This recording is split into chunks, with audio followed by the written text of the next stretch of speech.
Selamat pagi Bapak Ibu peserta PPG Lokakarya. Di hari yang keempat ini, saya akan menjelaskan tentang instruksi tugas pada hari keempat.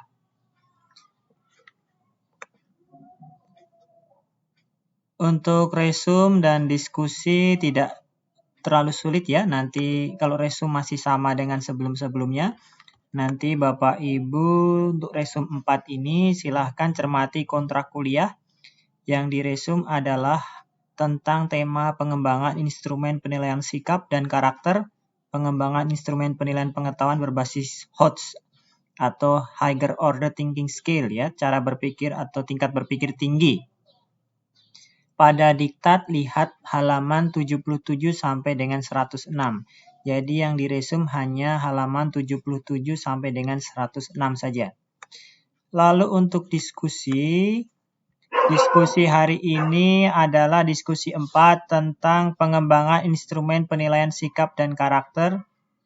Ya, nanti silakan lihat instruksi diskusinya masih sama dengan yang kemarin. Ada 2 pertanyaan yang harus dipahami oleh Bapak Ibu, kemudian diuraikan lewat kolom komentar di bawah.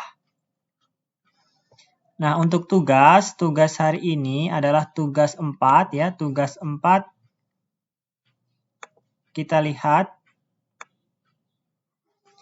Tugas 4 adalah Bapak Ibu membuat evaluasi pembelajaran penilaian sikap atau karakter dan pengetahuan dengan model HOTS. Jadi Bapak Ibu di sini diminta membuat instrumen penilaian atau soal-soal untuk mengukur aspek afektif dan kognitif siswa ya.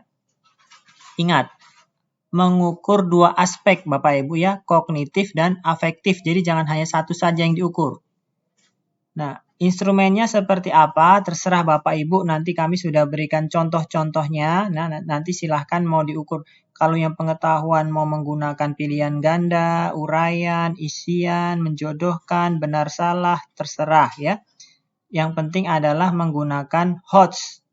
Artinya indikator yang digunakan harus indikator berpikir tingkat tinggi. Ingat lagi tugas yang pertama kemarin tentang taksonomi Bloom ya, tentang tingkatan taksonomi mulai dari mengingat ya, memahami hingga menerapkan, menganalisis ya, mengevaluasi dan mencipta atau mengkreasi. Nah, untuk HOTS gunakan mulai dari tingkatan C4 sampai dengan C6, yaitu mulai dari menganalisis, mengevaluasi dan mencipta untuk kognitif ya. Itu HOTS. Di sini sudah dijelaskan, diuraikan tugasnya membuat apa ya. Jadi tolong dicermati. Berdasarkan materi dan media yang sudah dibuat, silakan Bapak Ibu menyusun instrumen untuk aspek afektif dan kognitif dengan model penilaian HOTS atau kemampuan berpikir tingkat tinggi. Maksudnya adalah soal-soal yang Bapak Ibu susun harus menggunakan indikator yang merangsang siswa untuk berpikir tingkat tinggi sesuai taksonomi Bloom, yaitu C3, C4, C5, dan C6. Mulai dari menganalisis, mengevaluasi, dan mencipta. Bapak Ibu boleh memilih salah satu bentuk soal untuk masing-masing aspek, baik kognitif maupun afektif. Misal untuk aspek kognitif menggunakan pilihan ganda, sedangkan untuk afektif menggunakan observasi. Boleh ya. Atau kombinasi, misalnya saya kognitif mau pilihan ganda dengan uraian, boleh. Atau ada pilihan ganda, ada isian, ada uraian, silahkan ya. Afektif mau menggunakan observasi, boleh. Mau menggunakan skala sikap, silahkan.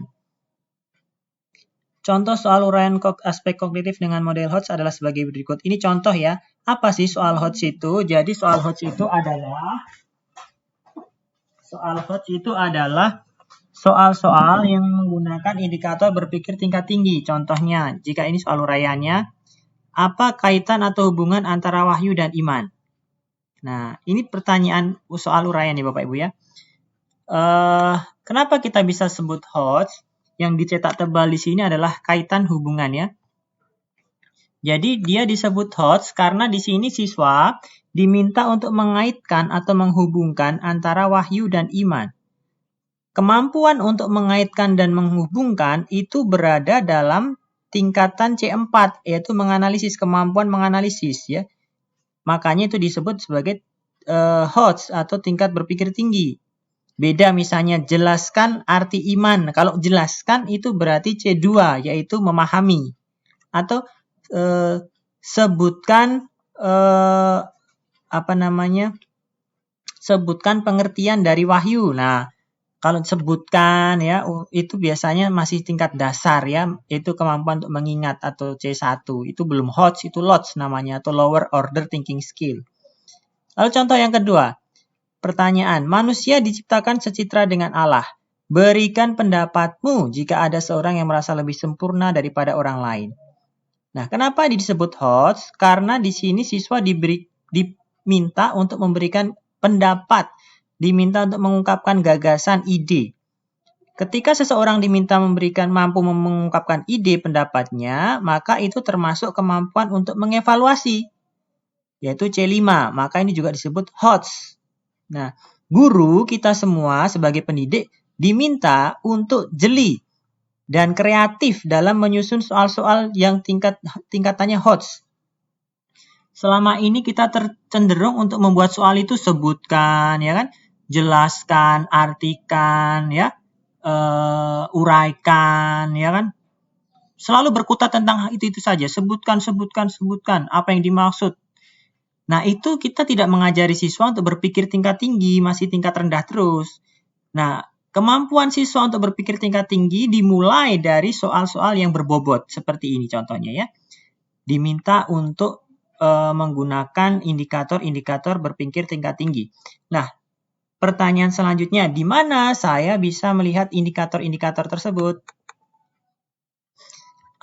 Kata kerja operasional atau KKO ya, itu harus nampak dalam setiap soal yang Bapak Ibu susun ya. Nah, KKO-nya itu nanti bisa dilihat di file yang akan di-share oleh dosen sebentar.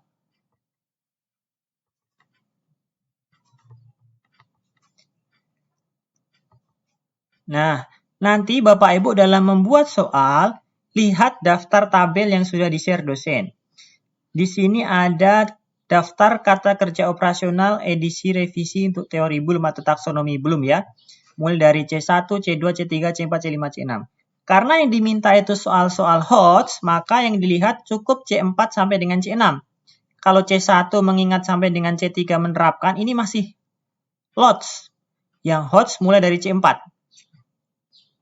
Maka nanti lihat kata kerja operasionalnya, mendiferensiasikan, mengorganisasikan, mendiagnosis, memperinci.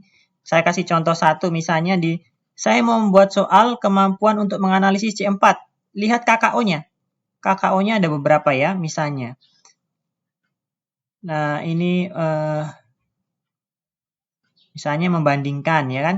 Siswa mampu misalnya pertanyaannya bandingkan apa ya? Bandingkan misalnya ada cerita lalu bandingkan sikap yang ditunjukkan oleh tokoh A dan tokoh B misalnya. Atau di sini mengaitkan ya kan, ini ada mengaitkan. Kaitkan antara teori A dengan pengalamanmu selama ini misalnya, atau kaitkan tentang ajaran 10 ajaran gereja dengan jangan 10 lah ya. Kaitkan perintah Allah untuk menghormati orang tua dengan pengalamanmu selama ini sebagai seorang anak di rumah. Misalnya, itu bisa contoh soal sederhana ya untuk anak-anak SD. Lalu yang C4 dan C6, C5, C6 juga sama. Lihat KKO-nya. Kalau kurang lengkap, nanti bisa cari sendiri di internet daftar KKO-nya. Banyak sekali yang bisa di-download di internet Bapak Ibu ya. Di sini hanya sebagai membantu saja. Ini baru kognitif ya. Sedangkan tugas hari ini itu kan diminta untuk ranah kognitif dan afektif. Nah, afektif nanti juga lihat di sini. Kalau afektif tentu Bapak Ibu tidak bisa membuat soal ya. Bagaimana kita mau menilai, mengukur kemampuan mengukur sikap siswa dengan soal. Tidak bisa. Afektif bisanya paling menggunakan observasi, ya kan? Skala sikap, jurnal, ya, penilaian antar teman. Nah, contoh-contohnya nanti dosen-dosen juga akan share ya. Nah, silakan itu tugas untuk hari ini. Saya rasa tidak berat Bapak Ibu ya. Ini kan sudah makanan kita sehari-hari karena kita setiap hari membuat soal instrumen penilaian. Cuma di sini Bapak Ibu diminta untuk lebih kritis lagi. Kita membuat soal, tetapi soal yang berbobot, yang berkualitas. Bukan sekedar soal copy-paste dari internet, dari bank soal dari guru, KKG, MGMP. Tidak, kita sebagai guru harus kreatif. Demikian penjelasan tugas untuk hari ketiga ini. Selamat bekerja. Jika ada pertanyaan nanti kita bisa diskusikan di grup WhatsApp. Terima kasih, Tuhan memberkati kita sekalian.